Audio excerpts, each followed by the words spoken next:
Le Brésilien avait toujours été mince, mais désormais, son corps semblait rétréci, comme si la prison l'avait compressé physiquement. Ses traits s'étaient durcis, ses yeux, autrefois pétillants de malice, paraissaient enfoncés dans leur orbite. Seul son sourire, bien que plus timide, rappelait le jeune prodige que Zidane avait connu. « Zizou !» murmura Robinho, sa voix trahissant une émotion difficilement contenue. Zidane s'approcha et, ignorant les règles, serra brièvement mais fermement son ancien coéquipier dans ses bras. Ce contact humain, si bref fut-il, sembla redonner vie au Brésilien. « Merci d'être venu », dit Robinho en se rasseyant. « Je n'étais pas sûr que tu accepterais. Nous avons partagé le même maillot, » répondit simplement Zidane, comme si cette explication suffisait à justifier sa présence en ces lieux. Un silence inconfortable s'installa. Comment entamer une conversation normale dans un tel environnement? Zidane remarqua les petits détails,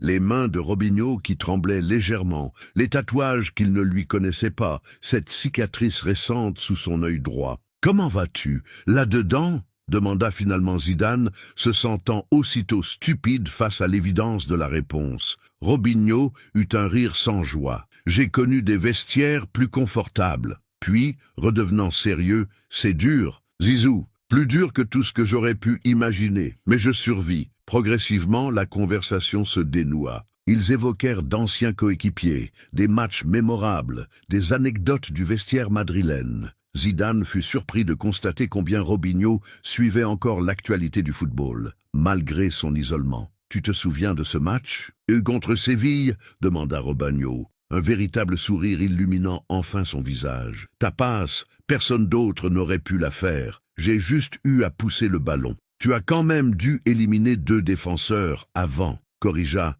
Zidane avec un sourire complice. Pendant quelques précieux instants, il n'était plus un détenu et son visiteur, mais 2 footballeurs revivant leurs heures de gloire. Puis, comme si un nuage invisible avait soudain obscurci la pièce, l'expression de Robinho changea. « Tout ça me semble si loin maintenant, » murmura-t-il, « comme une autre vie. » Le changement d'atmosphère était palpable. Robinho semblait soudain porter tout le poids du monde sur ses épaules fragiles. Il passa une main sur son visage fatigué avant de plonger son regard dans celui de Zidane. « Tu sais pourquoi je suis ici, n'est-ce pas ?» demanda-t-il. Zidane hocha simplement la tête. Les journaux avaient amplement couvert l'affaire, les détails sordides, le procès, la condamnation. Il n'avait pas besoin d'en entendre plus. « Je ne vais pas te dire que je suis innocent, » poursuivit Robinho. « J'ai fait des erreurs impardonnables. J'étais arrogant, stupide, je pensais être intouchable. » Sa voix se brisa légèrement. « Mais le pire, ce n'est pas d'être enfermé ici.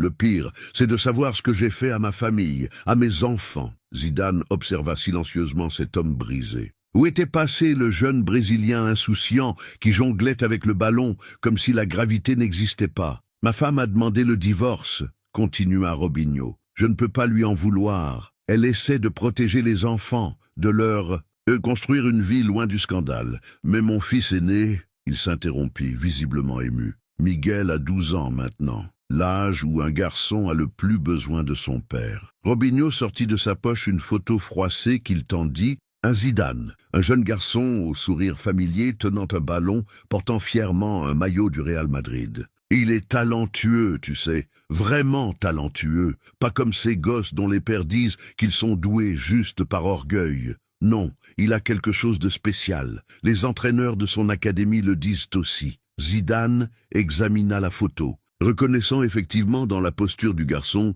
cette aisance naturelle que possèdent les véritables talents. « Mais depuis que je suis ici, il dérive, » reprit Robinho, la voix tremblante. « Il se bat à l'école, défie l'autorité, fréquente les mauvaises personnes. Sa mère est désespérée. Elle dit qu'il ne l'écoute plus. » Il marqua une pause. « Il me manque tellement, Zizou, et je lui manque aussi. Mais la vérité, c'est que je ne suis plus le modèle dont il a besoin. » Une larme silencieuse roula sur la joue de Robinho, qu'il essuya rapidement du revers de la main. « Chaque nuit, je me réveille avec la même pensée. Et si mon fils suivait le même chemin que moi? Et si mes erreurs devenaient son héritage ?» Robinho inspira profondément, comme pour rassembler tout son courage. Ses yeux, habituellement fuyants depuis le début de leur rencontre, fixèrent soudain ceux de Zidane avec une intensité troublante. « Zizou, Je ne t'ai pas fait venir juste pour partager ma misère. Il hésita encore un instant. J'ai une demande à te faire. Une demande que je n'aurais jamais osé formuler, si ce n'était pas pour mon fils.